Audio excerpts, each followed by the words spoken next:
are doing it for the glory of God. At freedom, kaya tayo napupunta sa impyerno, kaya tayo mapunta sa impyerno, o sa purgatorio, o sa heaven, kasi tayo yung gumagawa ng mga decision sa buhay natin. No? Mas madalas kasi, ang problema ng tao, gawa ng tao. Hindi naman talaga ng Diyos, bihira yun. Yung kagaya ni Job, na talaga itetest ka sa fire.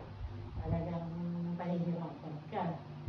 Eh, yun yung ano. Ang kagandahan nga ng ano ng Catholic faith, sa kaibahan doon sa iba, nandun yung, ano, ang tawag doon? Yung paradox. Yung paradoxes.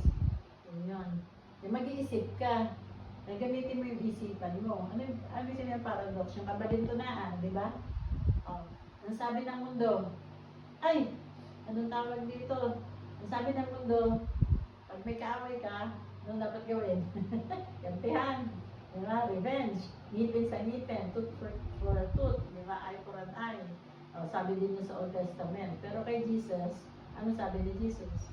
Pag binato ka ng bato, ano sa babalik mo? Tinapay.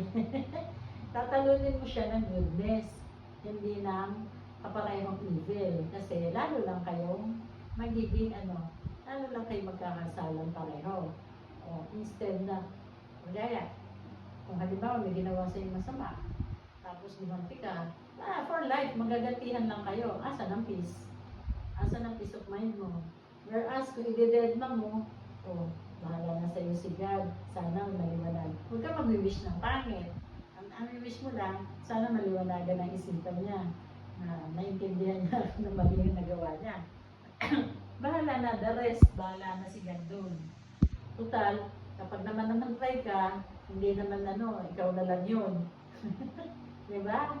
O, pagdating naman doon sa pag-share ng blessings, kaya tayo,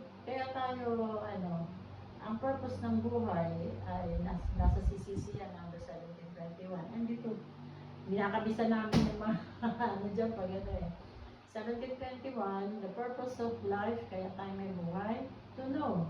Ilalamin mo kung sino yung Diyos mo. Tapos, to love. Siyempre, pag nakilala mo na, parang pag-aasawa. Hindi ka naman nag-asawa ng basta mo lang. Ay, di ka paksal tayo. Masama tayo. Hindi naman ganun. Siyempre, may nagustuhan ka dun sa tao. Diba? To know, to love, and to serve. Kasi, hindi ka naman nag-exist dito para lang matulog, kumain. May purpose ang bawat nilalang. May reason kung bakit ka nabuhay. Meron kang papel na gagampanan sa mundo. Parang,